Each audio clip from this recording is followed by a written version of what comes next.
দর্শকদের অনেকভাবে ভেঙে দিয়েছি আমরা আপন মামা ভাগ্নে, তারপরেও বাজে কমেন্ট যদি করে তাহলে তো তাকে আমি আটকাতে পারি। দিঘির সাথে এখন টিকটক করা হয় না, প্রায় 1-1.5 বছর হলো করা হয় না।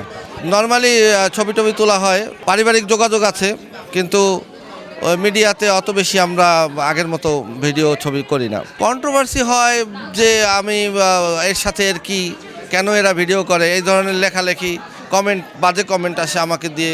দর্শকদের অনেকভাবে ভেঙে দিয়েছি আমরা আপন মামা ভাগ্নে, তারপরেও বাজে কমেন্ট যদি করে তাহলে তো তাকে আমি আটকাতে পারি না। সে করে সৌদি থেকে, সেই মিডল ইস্ট থেকে, গ্রাম থেকে, কোত্থেকে করে, তো কি দরকার আমার ওর সাথে ভিডিও করার জন্য যদি আমাকে গালি শুনতে হয় বা ও যদি আজে বাজে বা প্রভাব পড়ে ওর ক্যারিয়ারে, সেটা না করাই তো বেটার বলে মনে করি আমি।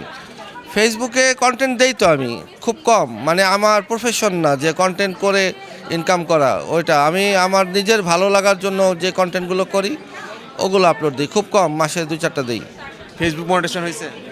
মনিটাইজেশন হয়েছে, ডলারও জমছে, আমি উইথড্র করি নাই, করবো আরেকটু বাড়ুক। কতটুকু ডলার হয়েছে?